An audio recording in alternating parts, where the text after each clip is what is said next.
Menghadiri acara ulang tahun sekolah.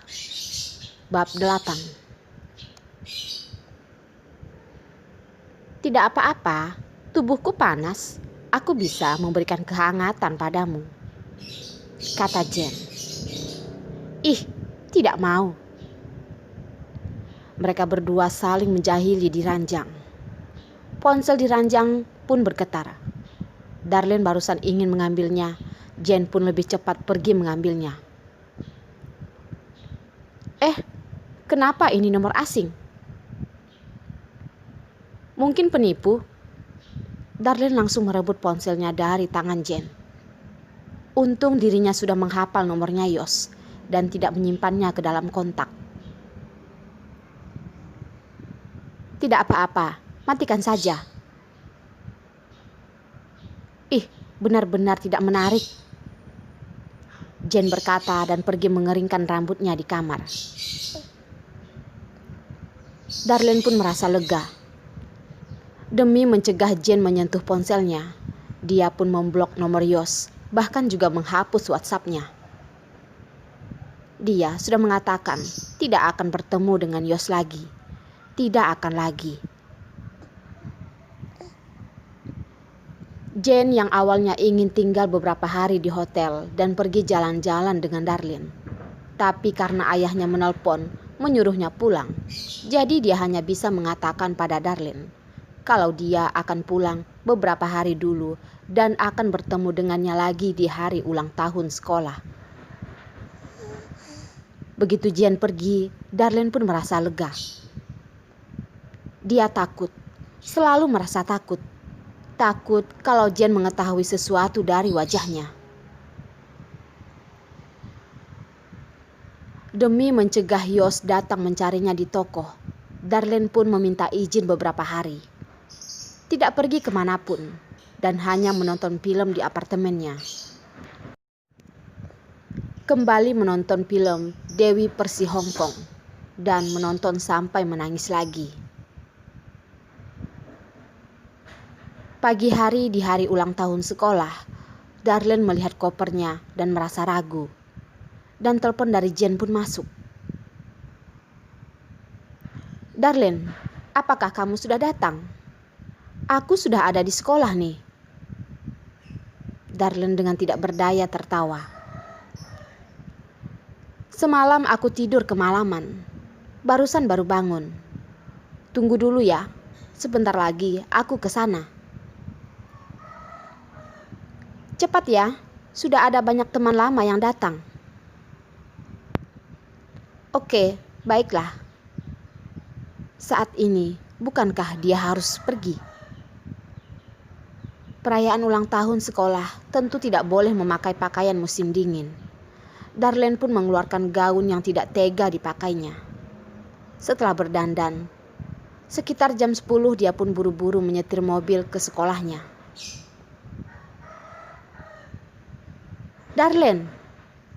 Darlene barusan tiba di lapangan yang penuh dengan orang, melihat Jen yang mengangkat gaun dan berlari ke arahnya, lalu berkata, "Kamu benar-benar telat. Ini sudah hampir siang." Darlene tersenyum. "Maaf ya, semalam aku nonton sampai kemalaman." Jen mendengus, membawa Darlene untuk duduk di sampingnya. Di meja itu terlihat teman yang sudah datang dari pagi. Melihat Darlene pun tersenyum lalu menyapa. Darlene juga dengan sopan menjawab. Lalu ditarik Jen ke samping, mendengar rencananya. Saat mengetahui Jen akan naik ke panggung untuk mengungkapkan perasaannya, Darlene pun terkejut. Apa kamu sudah gila? Apakah ada yang salah? Jen melihat Darlene. Tenang saja, aku sudah mengatakannya kepada kepala sekolah dan dia juga sangat mendukungku. Setelah Yos menganggukkan kepala, aku barusan mengeluarkan cincin ini nanti. Darlene menggerakkan bibirnya. Barusan ingin mengatakan sesuatu, dia pun mendengar teman di sekitarnya bersorak. mengatakan mahasiswa berbakat Departemen Hukum sudah datang. Darlene mengangkat kepala dan melihat Yos yang memakai jas hitam yang sedang berjalan ke arah mereka. Begitu menarik perhatian orang, membuat semua orang tidak bisa mengabaikannya. Mungkin dia menyadari tatapan Darlene. Yos pun mengangkat kepala, tatapannya sangat serius. Hati Darlene pun tersendak, menjadi kacau karena dilihat oleh Yos. Buru-buru mengambil gelas dan berpura-pura sedang minum air. Jen yang ada di sampingnya pun dengan senang berkata, "Darlene, lihat, cepat lihat. Yos barusan sedang melihatku." "Ah, ya, bagus sekali," Darlene menjawab. Jen tidak tahan dan langsung pergi menyapa Yos. Yos dengan biasa saja menjawabnya, langsung melewati Jen dan duduk di meja belakang, membuat sinar di mata Jen pun menghilang. Tatapan dari belakang membuat Darlene seperti duduk di atas jarum. Dalam hati berpikir, sekolah benar-benar tidak bisa mengatur. Bahkan mengatur murid Departemen Hukum duduk di belakang departemennya. Padahal Departemen Hukum sangatlah terkenal. Seharusnya mereka duduk di meja depan, kan?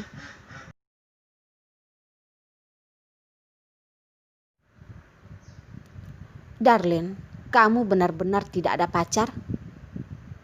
Bab 9. "Darlene?" Di saat Darlene melamun, di telinganya terdengar suara pria yang lembut dan juga tidak asing.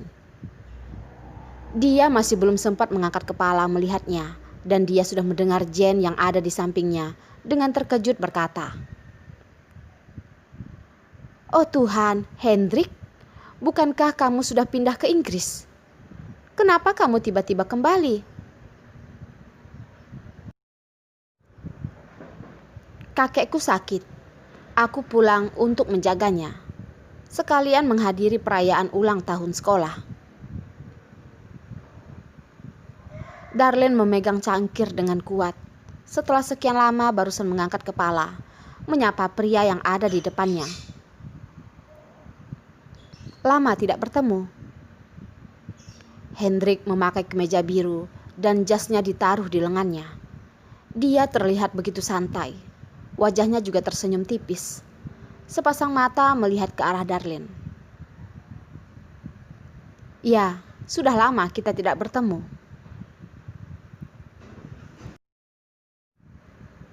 Aduh, Hendrik, kamu benar-benar keterlaluan ya." Jen mendekatinya dan menyindirnya. "Kamu bahkan belum menjawab pertanyaanku. Begitu bertemu dengan Darlene, langsung menempel padanya. Apakah ada orang sepertimu?" Wajah Darlene pun memerah dan juga merasa canggung.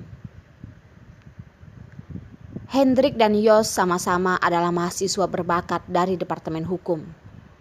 Saat itu yang paling banyak dibahas oleh wanita adalah mereka berdua.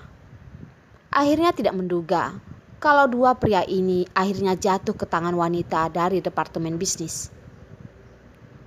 Jen mendapatkan Yos. Mereka berdua dengan romantis bersama.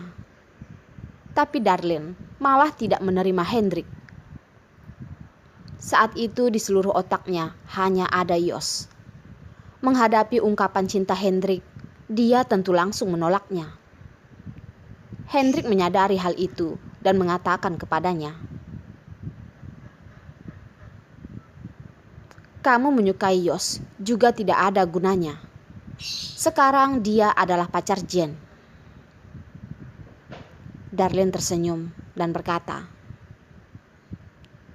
"Tidak apa-apa, menyukai seseorang tidak harus mengatakannya." Hendrik pun tidak berkata lagi. Setelah itu, Hendrik pun pergi ke Inggris karena masalah keluarganya. Banyak wanita yang mengira Darlene telah melukai Hendrik, mengakibatkan dia pergi ke luar negeri. Dalam hati memarahinya dan juga menjelek-jelekannya dengan kata-kata di forum BBS. Mana mungkin? Hendrik tersenyum. Hanya tidak menduga, tidak bertemu selama 3 tahun. Wanita yang paling cantik di sekolah menjadi semakin cantik. Dalam seketika, aku bahkan tidak bisa mengenalmu.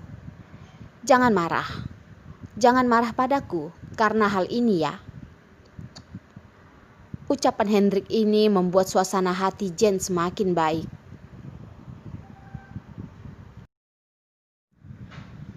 Setelah Hendrik duduk di belakang, Jen langsung merangkul tangan Darlene dan berkata, "Darlene, lagian sekarang kamu juga masih tidak ada pacar. Hendrik juga sudah kembali. Bagaimana kalau kamu pertimbangkan untuk kembali bersamanya?" Kalau ini dulu, Darlene pasti akan menolak. Tapi kali ini berbeda. Dia melihat ke belakang, tidak tahu sedang melihat apa, lalu mengiyakan. Baiklah, boleh dicoba." Wah, akhirnya otakmu sudah terbuka ya. Sepertinya sudah memahami pikiran Darlene. Jen pun tertawa. Akhirnya kamu sudah melihat kehebatan Hendrik. Pria seperti ini kalau tidak dihargai, benar-benar sangat rugi loh. Darlene mengatakan iya dan juga tertawa dengannya. Selain yang ada di luar negeri dan tidak bisa kembali, mahasiswa departemen bisnis yang setingkat dengan Darlene pun hampir semuanya datang. Memenuhi 3 meja. Semuanya juga tidak asing. Berbicara dengan ramai seperti saat kuliah dulu. Sebagian besar sudah menikah. Seperti Jen dan Darlene yang masih belum menikah dan tidak ada pacar, benar-benar sangat sedikit. Hingga menjadi tujuan orang untuk menjahili mereka.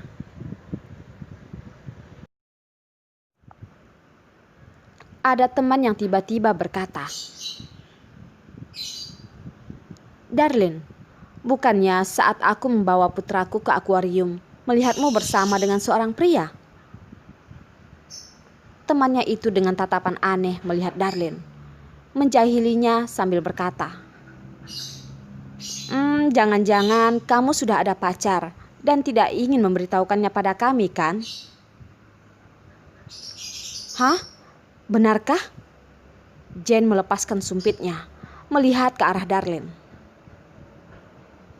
"Darlene, kamu tidak boleh begitu ya.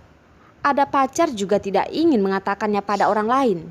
Bahkan aku teman baikmu juga tidak kamu beritahukan. Katakan, sebenarnya siapa pacarmu?" "Bukan, hanya teman biasa," Darlene dengan tenang menjawab. Untung temannya itu tidak melihat wajah Yos. Saat itu dia datang bermain di kota Palembang. Aku pun membawanya jalan-jalan ke akuarium. Dia itu bukan pacarku.